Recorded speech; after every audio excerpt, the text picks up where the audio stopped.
Poor Things is a new release starring Emma Stone, Willem Dafoe, Mark Ruffalo, and Rami Youssef. And at the helm of all of it, we have the Greek director Yorgos Lanthimos. And I will assure you that when he drops a new movie, I am without a doubt going to see it. This guy is responsible for some of my favorite films of recent years, including 2015's The Lobster, 2017's The Killing of a Sacred Deer, and The Favorite in 2018. These movies can be considered very strange and unique, typically involving some outrageous concept that captivates audiences just from the description alone. Like really, it doesn't seem too hard to get people interested in watching The Lobster after telling them that it takes place in a world where single people, or loners, are looked down on in society and are forced to go to these hotel resorts where they have just 45 days to find a companion, or else they get turned into an animal of their choice. So yeah, what a concept. And with Poor Things, this is no exception. We again have a super wild concept, thinking along the lines of Frankenstein. Here we have a woman who takes her life one day for not wanting to go through with a pregnancy, and her body is scooped up by a crazy scientist played by Dafoe. Noticing that the unborn child is still alive within the dead woman, the scientist proceeds to reanimate the woman by putting the baby's brain in her head. Now with the new name of Bella, the woman lives on, but now with the mind of a baby. Pretty crazy. Even crazier is that the fellow scientist of Dafoe's character Max, played by Rami Youssef, is enamored by Bella, and for her childlike mind.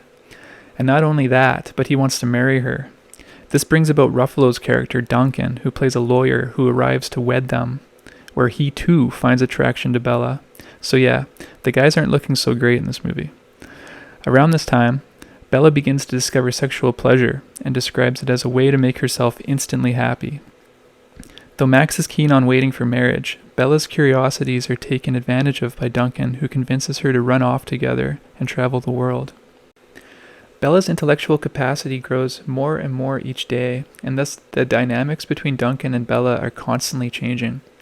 With Duncan growing more infuriated by Bella and her unrestrained ways, as well as her growing distaste towards him, Bella begins to want to understand the world and take on philosophical thinking, while Duncan just wants sex and romance, which slowly makes him more and more pathetic to Bella throughout the course of the film. Here lies the antagonism of the plot, really, and that is that so many of the men in this film want to have Bella to themselves, and their jealousy and emotional states create a barrier for Bella to have to surpass. I don't know if you guys have heard of a little book called Flowers for Algernon, but this movie reminded me of the book in the way that Bella continues to grow intellectually at a fast rate, like that of Charlie Gordon in Flowers for Algernon.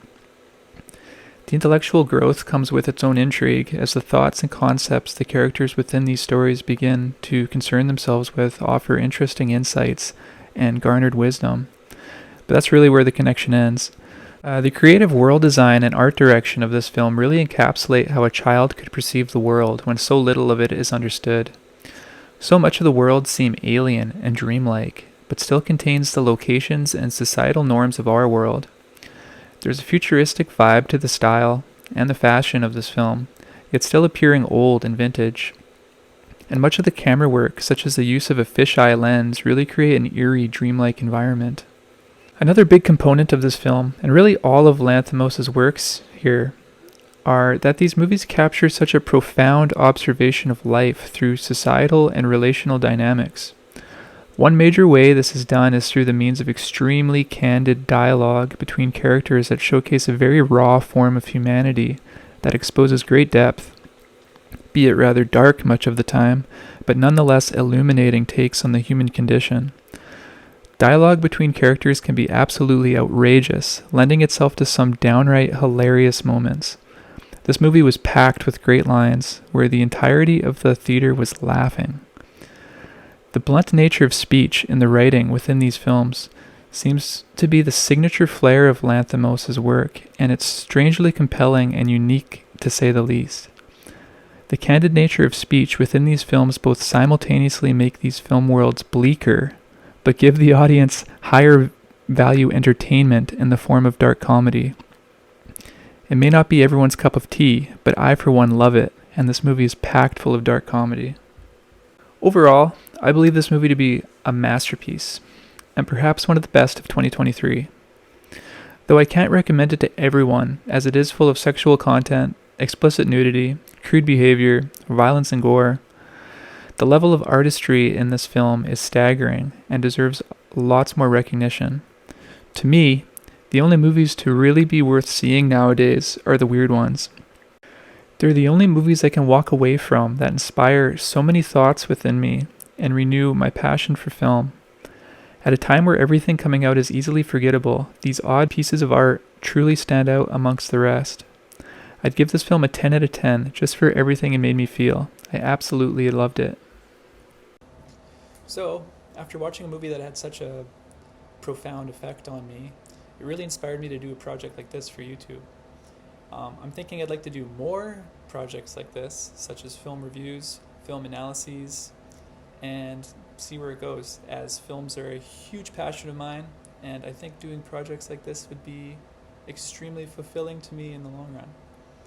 So if you liked what you saw, please leave a like, subscribe, and in the meantime, I'll get working on more content like this. And again, thanks for watching, and I'll see you down the road, hopefully. Thank you.